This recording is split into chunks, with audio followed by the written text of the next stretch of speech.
कैसे हो गई दो हवाई जहाजों के बीच टक्कर। जहाज में सवार थे 300 से ज्यादा लोग। तस्वीर देखकर हिल जाएंगे आप। रनवे पर आग का गोला बनकर दौड़ता रहा हवाई जहाज। जलते प्लेन से कूद रहे थे यात्री। जापान हादसे का खौफनाक मंजर। क्या उत्तर कोरिया के तानाशाह किम जोंग के इशारे पर हुआ हादसा? विमान हादसे का क्या है हिंदुस्तान से कनेक्शन?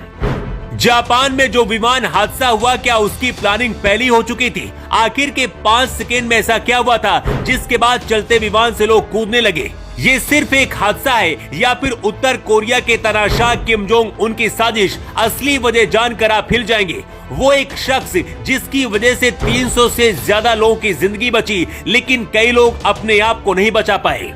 विमान में 300 से ज्यादा लोग अपनी मंजिल तक जाने के लिए बैठे थे, लेकिन अचानक पूरा विमान धुएं के गुबार से भर गया और पूरे प्लेन के अंदर हड़कंप मच गया। उत्तर कोरिया का ये वही तानाशाह है जो कभी भी जापान के अंदर अपनी मिसाइलें दाग देता है, लेकिन इस बार जो हुआ उसकी कहानी आपको जरूर जाननी चाहिए।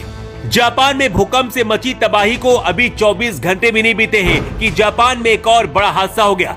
टोक्यो के हानेडा एयरपोर्ट के रनवे पर दो विमान आपस में टकरा गए, जिससे जापान एयरलाइंस के यात्री विमान में भीषण आग लग गई। इस दौरान यात्री विमान आग का गोला बनकर रनवे पर दौड़ता रहा। इस विमान में 369 यात्री सवार थे, जिन्होंने जलते विमान से कूदकर अपनी जान बचाई। दूसरा विमान कोस्ट गार्ड का था, जिसमें सवार 6 क्रू मेंबर में से 5 की मौत हो गई। कोस्ट गार्ड का ये विमान भूकंप प्रभावित लोगों के लिए राहत सामग्री पहुंचाने जा रहा था। जापानी कोस्ट गार्ड का ये विमान पश्चिमी तट पर निगाटा एयरपोर्ट की ओर जा रहा था। इस विमान में भूकंप प्रभावित लोगों के लिए राहत सामग्री थी, लेकिन मदद पहुंचाने से पहले ही ये हादसे का शिकार हो गया। सबसे पहले आपको बताते हैं कि आखिर ये हादसा कैसे हुआ और इसमें किसकी गलती है। जापान की मीडिया में दावा किया जा रहा है कि हादसा तब हुआ जब जापान कोस्ट गार्ड के विमान ने यात्री विमान को टक्कर मारी।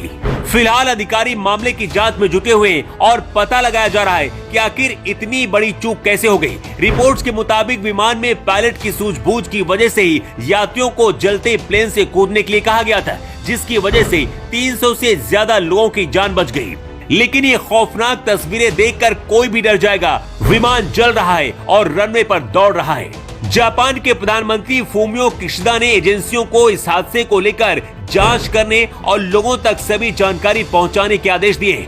इसके बाद से अब उत्तर कोरिया को लेकर ये दावा किया जा रहा है कि इसमें तानाशाह किम जोंग का भी कोई रोल हो सकता है। पिछले कुछ दिनों से किम जोंग उन रूस के भी बहुत करीब आ रहा है। इसे दुनिया का सबसे सनकी तानाशाह भी कहा जाता है, क्योंकि ये कब क्या कर दे कुछ कहा नहीं जा सकता है। दुनिया इससे इसलिए भी डरती है क्योंकि इसके पास भी परमाणु ताकत है।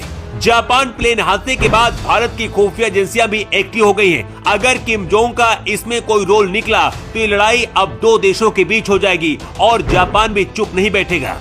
वैसे दावा किया जा रहा है कि ये टेक्निकल गलती की वजह से हुआ है और दो विमानों के बीच टक्कर हो गई। लेकिन क्या आपको भी लगता है कि इसमें किम जोंग का भी कोई हाथ हो सकता है? अपनी राय आप कमेंट बॉक्स पर लिखकर जरूर दें। Bureau report.